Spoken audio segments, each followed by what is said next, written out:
श्री विजय गोयल, श्री विजय गोयल।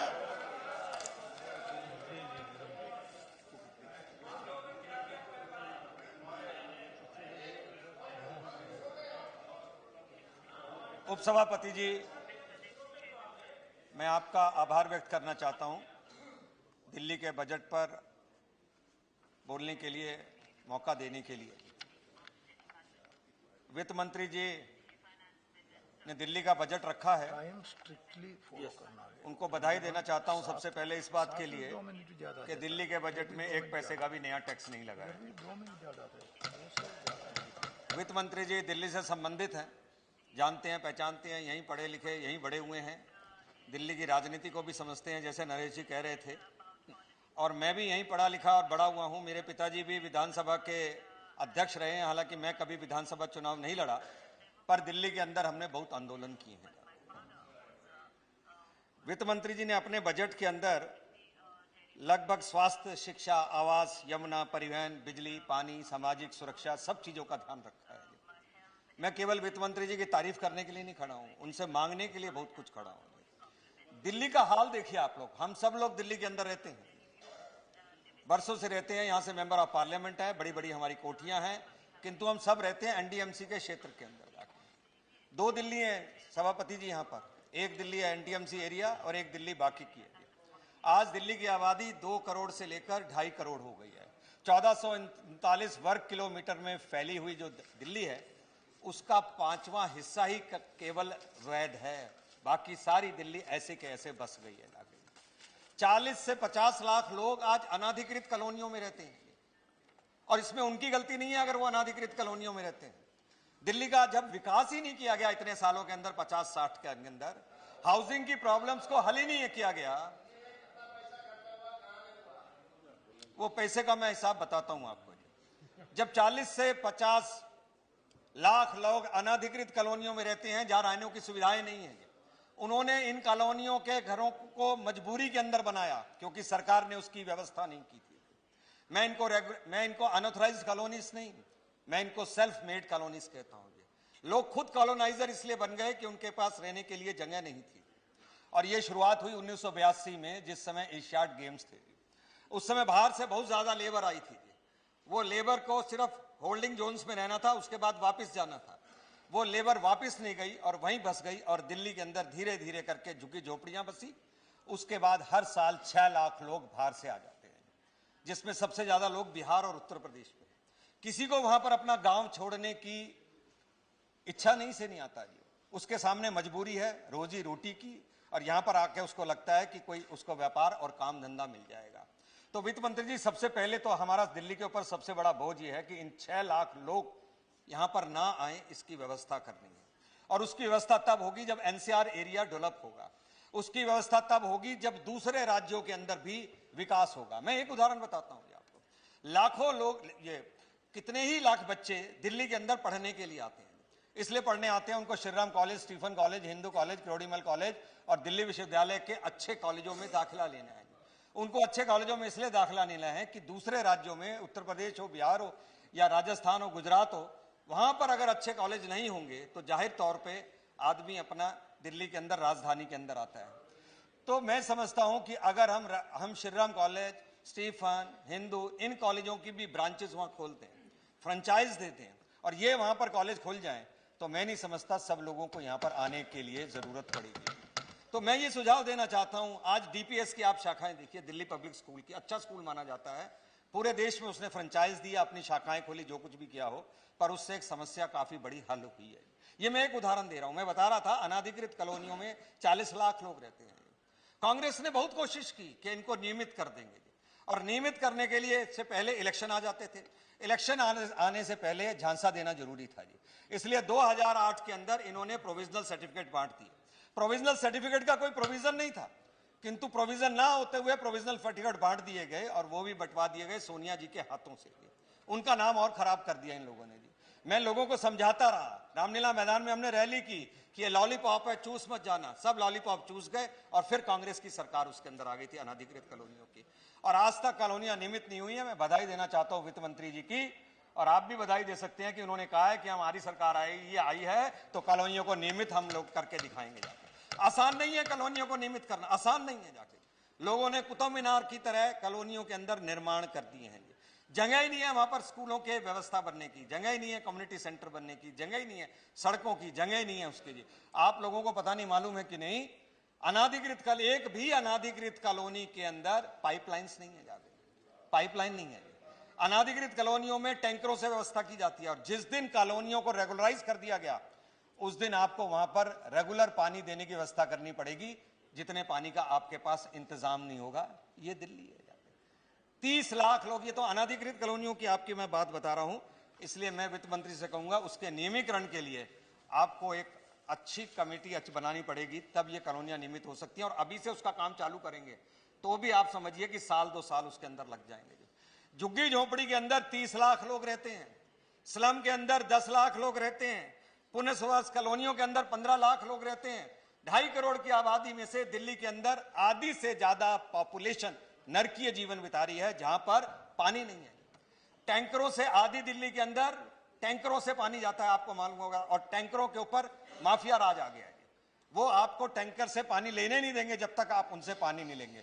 आप जानते हैं जो द्वारका बसी बड़ी बड़ी अट्टिकालिकाएं बन गई, बिल्कुल कृष्ण भगवान की तरह द्वारका उतनी बड़ी बनी हो वहां पर जैसे उनकी थी द्वारका जी, पर उस द्वारका को बनाने से पहले यह कहा गया कि यहां पर क्या पानी की इंतजाम है। डीडीए ने साफ मना कर दिया कि हम पानी का इंतजाम यहां नहीं दे सकते, हमारे पास पानी नहीं है। और आज पूरी द्वारका के अंदर जिसमें बड़े बड़े फ्लैट्स बने हुए हैं उसके अंदर टैंकरों से पानी जाता है, वसंत कुंज के अंदर टैंकरों से पानी जाता है। आपको जानकारी है, ताज्जुब होगी जाके। अध्यक्ष जी, ये जो झुग्गी झोपड़ियां हैं इसके अंदर 1200 स्लम की 5 लाख झुग्गियों में 30 लाख से ज्यादा लोग रहते हैं। और ये वो लोग रहते हैं जो हमारे घरों के अंदर काम करते हैं, जिनसे हमारा दिन प्रतिदिन की दिनचर्या चलती है। जाके इनकी भी अपनी एक इंपॉर्टेंस है, इनको बसाना जरूर है, चाहे ये किसी भी स्टेट से बाहर से आए होंगे।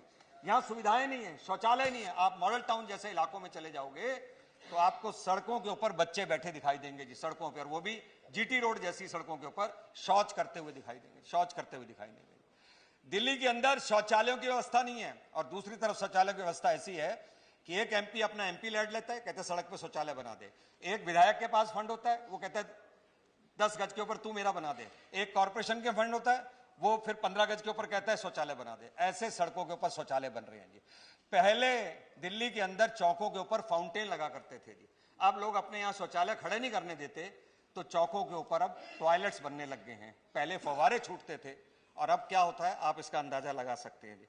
इन झुग्गी झोपड़ियों के लिए भी कांग्रेस ने बहुत अच्छी स्कीम बनाई। कांग्रेस जैसे परवेश हाशमी जी कह रहे थे, बहुत अच्छी स्कीमें बनाई, बहुत फंड दिए, पर उनका यूटिलाइजेशन नहीं हुआ, उसमें भ्रष्टाचार हो गया, वो कर नहीं सकी, इसलिए दिल्ली जो है स्लम बनकर रह गई।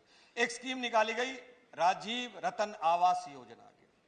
100 रुपए के फॉर्म भराए, 2,75,483 लोगों ने फॉर्म भराए इस आशा के अंदर कि मेरा भी एक छोटा सा आशियाना होगा। उसने कल्पना कर ली, ये बेडरूम होगा, यहाँ मेरे बच्चे खेल रहे होंगे, ये रसोई होगी, इस किचन के अंदर मेरी पत्नी जो है रोटी बना रही होगी, बाहर बालकनी के अंदर मैं पहले का अखबार पढ़ रहा हूँ जी। पूरी कल्पना उसने कर ली जाके। और आप जानते हैं ये सारे फॉर्म भरवाने के बाद राजीव रतन आवास योजना राजीव जी के नाम से रख दी। एक भी आदमी को एक भी फ्लैट नहीं मिला, आपको ताज्जुब होगा जी। उनके 100 रुपए और ले लिए गए जाके। इसलिए झुग्गी झोंपड़ी के अंदर बहुत काम करने की जरूरत है अध्यक्ष जी। शौचालय है नहीं। मैं वित्त मंत्री जी को बधाई देना चाहता हूं, इन्होंने 19 करोड़ से शौचालय का बजट बढ़ा के 35 करोड़ कर दिया। फिर भी ये जितने भी बजट हैं वो ना काफी है, मैं ये कहना चाहता हूं।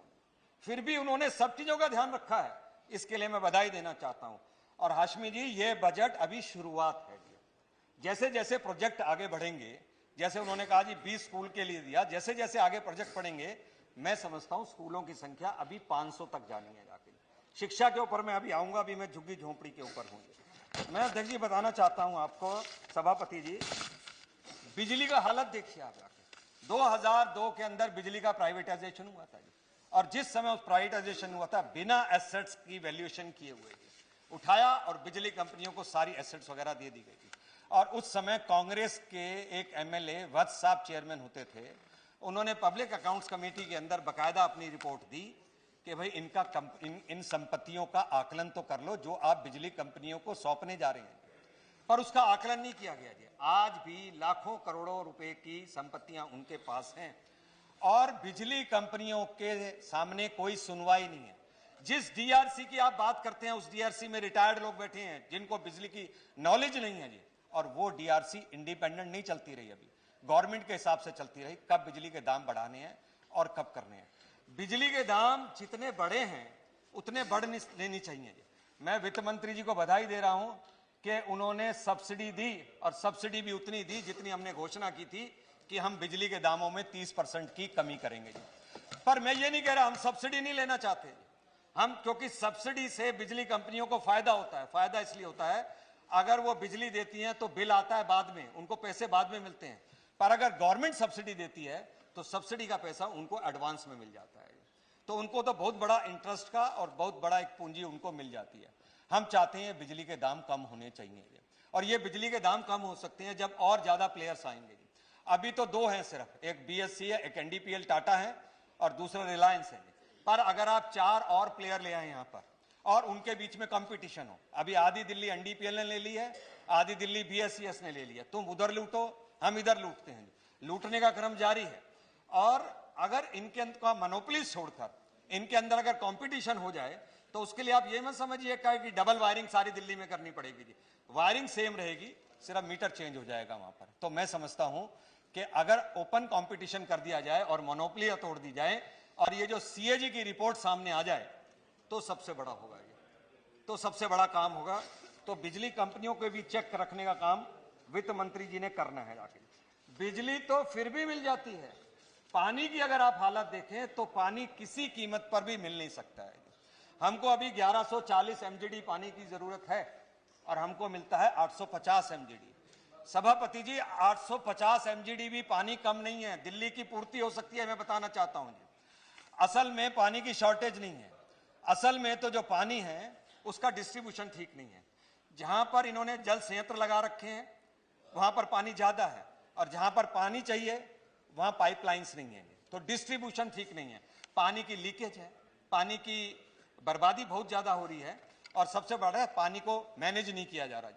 अभी एक पहाड़गंज के अंदर मैं सड़क के पानी में जाके नहाया था, इसलिए कि पता नहीं कितने लाख लीटर गैलन पानी जो है वहां पर अच्छा पानी बह रहा था, ऐसे वेस्ट हो रहा था। इसलिए वेस्ट हो रहा था कि पाइपलाइन को कहां से प्लग किया जाए ये मिल नहीं पा रहा था।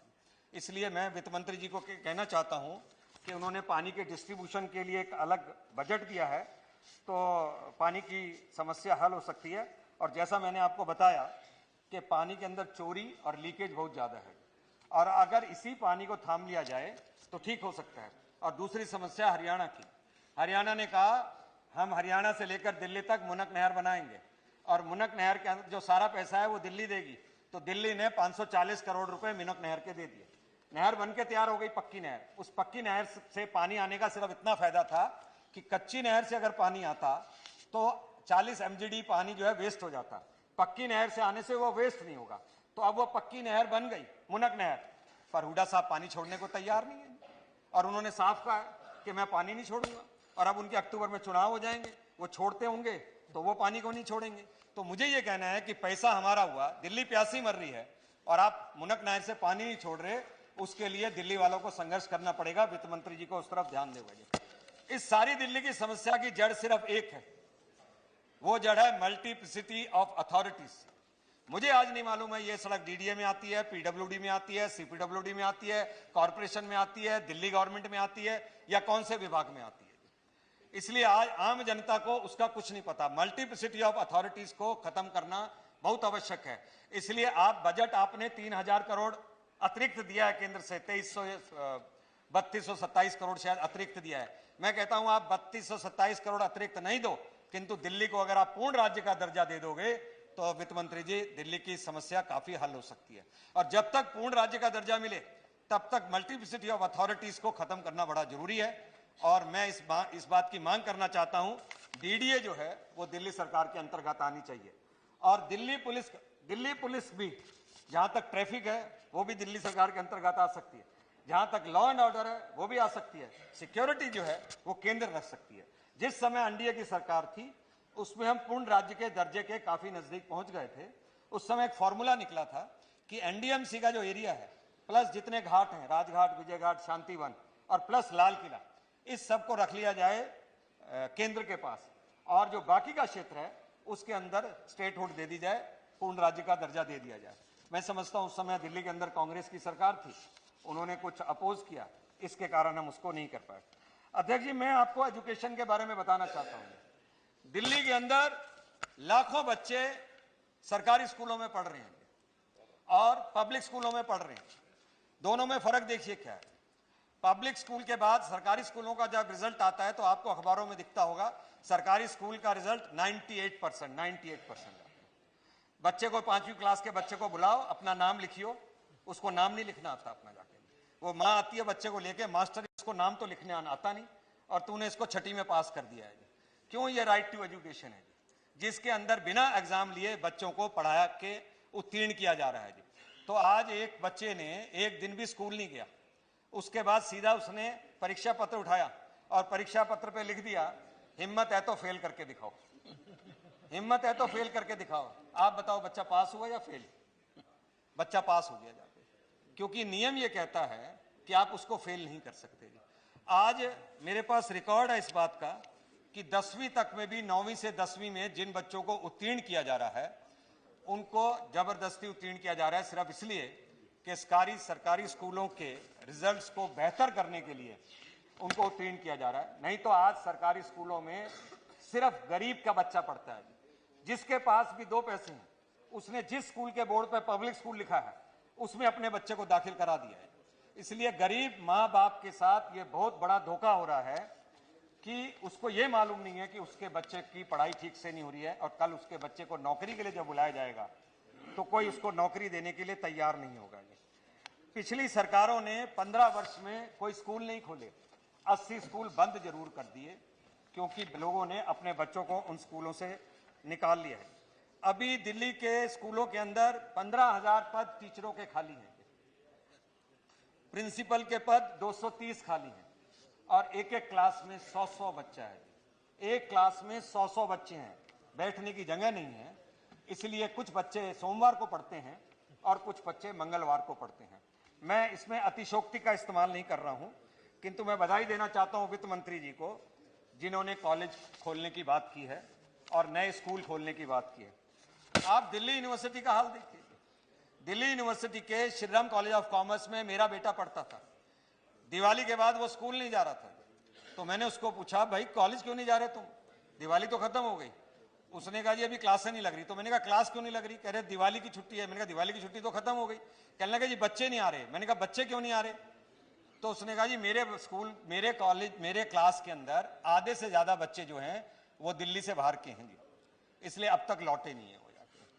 दिल्ली में जिन माता पिता के बच्चे दिल्ली के अंदर पढ़ रहे हैं उनके बच्चों को दाखिला नहीं मिल रहा। उनके बच्चे जो हैं जिन्होंने 12वीं दिल्ली से पास किए जी, उनके बच्चों को बाहर जाके पढ़ना पड़ता है। बाहर वाले बच्चे यहाँ पर आते हैं, उनके रहने के लिए कोई हॉस्टल नहीं है जाके। इसलिए वित्त मंत्री से मैं कहना चाहता हूँ, दिल्ली से जिन लोगों ने 12वीं पास की हो, चाहे वो किसी भी स्टेट से आके बसे हो, यहाँ पर किसी भी स्टेट से आके बसे हो, और चाहे 1 साल पहले आए हो या 20 साल पहले आए हो, कम से कम उनको 4% की प्रेफरेंस इसलिए दी जानी चाहिए ताकि दिल्ली से जिन बच्चों ने 12वीं पास की है उनको कॉलेजों के अंदर दाखिला मिल सके। नहीं तो दिल्ली के बच्चे बाहर, बाहर के बच्चे यहां पर पढ़ रहे हैं। और मैंने जैसे पहले बताया